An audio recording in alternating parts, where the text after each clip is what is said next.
Ang dami kasi sa mundo ngayon, so shortcut eh. Boss, gusto ko promote. Gusto ko po maging math teacher. Pero pag tinignan mo sa skill niya, mismo yung guro hindi marunong, di ba? Yun kasi ang iniisip lang nila is yung 8 to 5. So oras eh. Hindi pwedeng magkahat ng mga kaibigan. Dahil pagdating ng panahon, medyo mahihirapan ka. Dahil baka mali ka ng nilagay na position sa kanila. Hindi dahil best friend mo, kaibigan mo, pinsan mo, kapatid mo, i-hire mo na. Yung trust na binibito sa mga tao, yun pa rin sisira sa akin. So, ang mangyari sa akin, mas na-scam ako. Kamusta mga kabayan, Mix Jose here and welcome sa panibagong episode ng The Mix Jose Show, ang programang maghahatid ng kwento ng inspirasyon at tagumpay sa bawat Pilipino. Ano nga ba ang susi sa pag-abot sa pangarap? Sasagutin ito ng ating guest, the owner and CEO of It's Logic Freight Incorporated. Wala nang iba, kundi si Boss Adrian Bruno. Maraming salamat mga kabayan. Andito po ako ngayon sa Mix Jose Show. Salamat po sa pagpapa-unlock sa akin. So, Boss Adrian, kwento mo naman sa amin, sino ba si Adrian dati? Nung bata ako, doon kami nakatira sa Barangay Santo Niño, Parañaque. So sa Santo Niño, yung lugar namin is puro mga mahihirap. Yung tricycle driver lang kasi yung tatay ko. Yung nanay ko is nagtitinda-tinda lang ng kung ano-ano. So lumaki kami na mahirap. Isang kahig, isang tuka. Nangyari lang, syempre, pinag-aaral kami ng magulang namin. Kahit tricycle driver si Erpat, talagang nagpursige siya para makatapos kaming lahat. Tatlo kami magkakapatid ng pag-aaral. So kumikita siya, siguro sabihin natin pinakamalaki na yung 500 pesos per day. Syempre katulong si mama sa pagtitinda-tinda niya ng kung ano-ano. Feeling ko nga doon ako natuto na maging entrepreneur. At the same time, meron siyang mga brochure, nagbebenta ng mga lipstick. Marami. Tricycle driver, tapos si mother mo nagtutulungan, tapos tatlo kayo napatapos. Yes, tatlo. Ang galing. Oo, kahit tatlo kami nakatapos, pero kagandahan doon kasi, nasa public school kami, from grade 1 hanggang makatapos ng college. So, hindi ganun kalaki yung bayarin. Bayarin sa school. So. Pero para mapatapos mo ang tatlo, nakita mo ba sila na talagang napagod at pinatrat talaga nila para makatapos kayo? Sobrang na-appreciate ko yun dahil pinagkakasya lang talaga. As in, kapag hindi sila nagtrabaho ngayon, wala kaming kakainin bukas. So talagang dapat continuous yung pagtrabaho nila kasi yun lang alam nila. Tapos natuto ka pa sa panonood mo sa parents mo. Yes. Ng entrepreneurship. Dahil naitatawid ni mother mapapaisip ka paano mapapatapos ng tricycle driver ang tatlong bata. Sigurado si Mrs., si mother nyo, gumawa ng paraan yun. Nakita mo ngayon siya nagbebenta ng mga lipstick, ng mga produkto. Yeah, parang si Airmat kasi yun ang main source namin So, matik yun, may 300 to 500 ka na per day. Tapos pagkakasya ni Airmat yun, sa isang buong araw. Then, the following day, yung kita na ni Airmat, siguro yun na yung pangbaon-baon namin. Tapos, kunwari, may bibili mga appliances. Ganun kagaling si Airmat na pagbabudget. So, masasabi natin talaga na matagumpay silang magulang dahil they were able to raise children and make them finish school. Tapos may lumabas sa Adrian Bruno, di ba? Tagandahan din. So, tatlo kami nakatapos. So, yung kapatid kong isa, nakatapos ng biologist, nasa US na. Wow. Yung kapatid kong babae, si Elaine Bruno. Then si Genoel Bruno naman, isa na ring entrepreneur.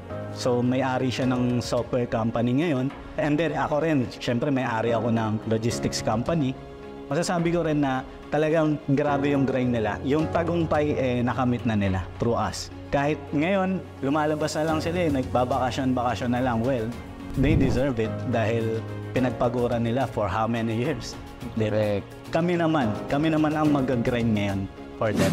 On your professional career, ano yung pinaka-simula mo sa larangan ng pagtatrabaho? Habang nag-aaral, nagtatrabaho sa McDo as crew. Then after makagraduate, nag-apply naman ako sa logistics din, which is Air 21.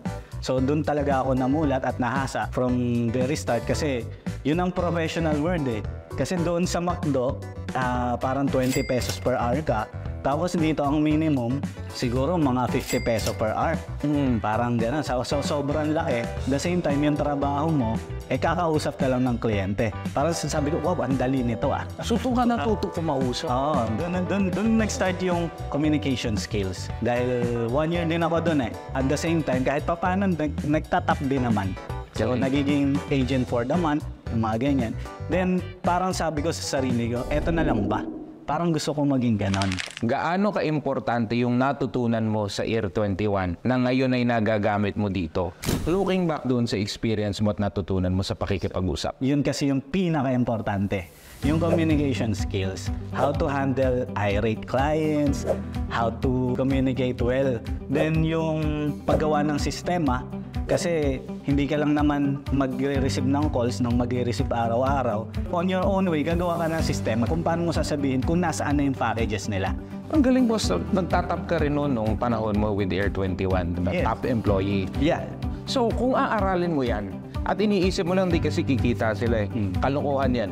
Kailangan yung galingan kung gusto nyong umabot dito sa level ng bossing natin dito kay Boss Adrian. Anong masasabi mo doon sa mga tao na tinatamad sa ginagawa nila? Yun kasi ang iniisip lang nila is yung 8 to 5. So oras eh. Kapag tingin mo sa sarili mo, oras lang ang bayad sa'yo. Well, oras lang ang result. Pero kung iniisip mo lagi na gusto kong maging top on my department, magtatap ka kahit anong mangyari dahil yung resulta sa gawa mo, yun yung magiging basis para mapunta ka sa level na yun. Correct. Ang dami kasi sa mundo ngayon, so shortcut eh. Chat sa'yo, Boss Adrian. Boss, gusto ko promote.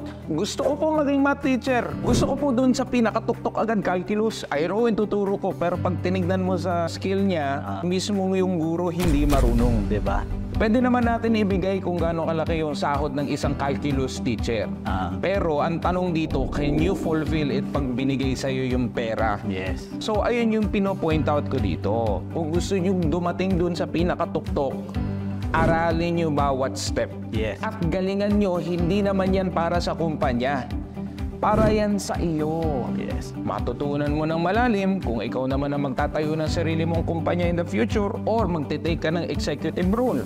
Mapuro-promote ka doon sa mga pinakamatataas ng tagumpay ng isang kumpanya. Kaya mong gampanan yung posisyon. So, boss, curious ako. Bakit ka ba sa logistics napunta? Kaya nasabi ko, bata pa lang ako, exposed na sa magulang ko eh, na may entrepreneur spirit eh. Sabi ko, wow, ako rin gusto kong maging negosyante. So, una, mga maliliit lang na negosyo. Pero dumating sa point na naging sales na ako ng logistics company. Sabi ko, eto yung gusto kong maging negosyo. Nag-start kami ng konti lang kami. Tapos habang tumatagal, naaaral ko siya. Ang galing din ng boss ko dati, shoutout sa Cesar. Binigyan niya yung learning sa akin eh, kung ano yung dapat kong matutunan. Pinagkatiwala na sa akin. So, curious ako, bossing. Ngayon, ang laki na ng company.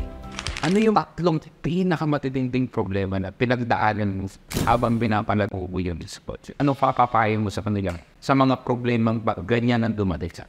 Unang-una ang problema, yung hiring. Kumbaga, ang nangyari sa akin kasi kung sino lang pwede. So, hindi pwedeng mag-hire ng mga kaibigan dahil pagdating ng panahon, medyo mahihirapan ka dahil baka mali ka ng manilagay na position sa kanila. Magaling ka, boss, ang pakikipag-usap sa kliyente. Yeah. Pero pagdating sa tao, ngayon, ito big tip ako sa inyo. Kapag kayo mag-hire ng kakilala, i-make sure mo na qualified. Hindi dahil best friend mo, kaibigan mo, pinsan mo, kapatid mo, i-hire mo na. Patuto ka na may Boss Adrian. Number 1 tip, hire the right people. Pangalawang problema, boss, ano yung second na sa tingin mo naging challenge sa loob ng each project? Tapos paano mo na-solution? Second challenge is yung nag-branch out kaagad kami. So nag-branch out kasi kami agad sa Alawan, nag-branch out kami sa Ilobico, na dapat pala, kapag mag-expand ka, aararin natin mabuti kung yung project ba doon for long term. May mga cargo na doon sa mga specific na lugar na yun, pero hindi ba na siya pang long term? Now, which is, ang service pa lang namin nun, air export and domestic. So parang, ang bilis mo mag-expand nang hindi mo inaaral, ngayon, yung expansion na yun is gastos na para. And ano yung pangatlong problema, boss? Actually, boss, yung mga is personal property.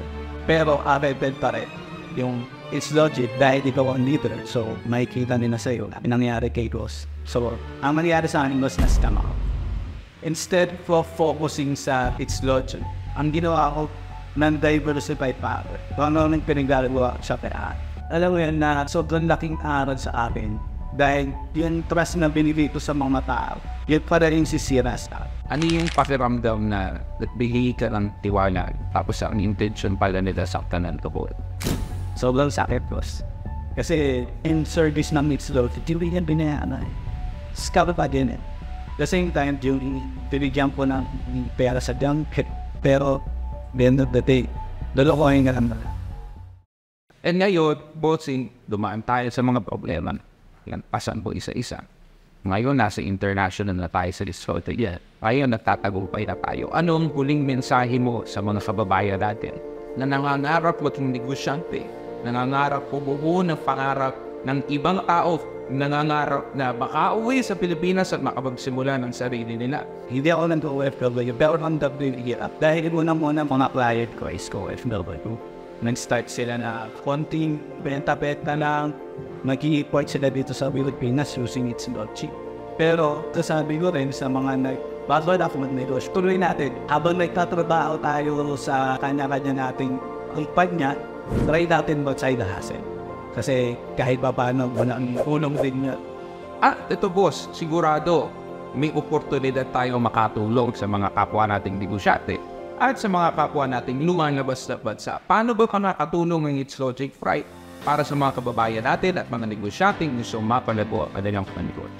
Gaya ng sabi ko kanina, si It's Logic is nag-handle kami ng air export international.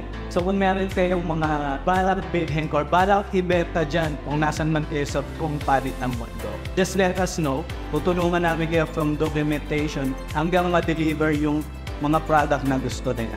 And where can they reach you, Bossy, kung gusto nila mga pag-partner sa lahat ng kanilang logistic needs with It's Logic? Pwede kayong mag-message sa facebook.com/itslogic.ph at sasagutin namin yan. At ipa-flash namin dito sa screen ang aming contact number. At para naman sa mga may business ng e-commerce, meron po tayong warehousing. Para yung mga bahay niya, hindi niya napupunoy ng parcel. Doon na po sa It's Logic Warehouse. So meron din kaming fulfillment at meron din kaming delivery kami ng bahala. Meron po kaming specialty na mag-handle ng packaging at syempre magiging safe at ligtas ang cargo nyo pag diniliver namin yan dito sa Cebu, sa Manila at syempre sa Cavite. So kung ikaw ay naghahanap ng partner na logistics, we are all-in-one solutions na. Mapa warehousing, delivery at domestic international, kaya-kaya ko yan ng It's Logic Freight. Salamat sa pagtangkilik sa The Mix Jose Show. Sana natuto kayo sa istorya ng buhay ni Boss Adrian Bruno. Kung paano niya pinalago ang kanyang negosyo, nanggaling sa wala, nanggaling sa mahirap na pamilya, ngayon ay naging CEO na. At kung gusto niya pang matuto sa mga matatagumpay na tao at makuha ang leksyon ng kanilang mga buhay, make sure to tune in sa susunod na episode ng The Mix Jose Show. And you can also follow us on all of our social media platforms posted here sa screen. See you sa susunod na episode ng The Mix Jose Show, ang programang maghahatid ng kwento ng inspirasyon at tagumpay sa bawat Pilipino.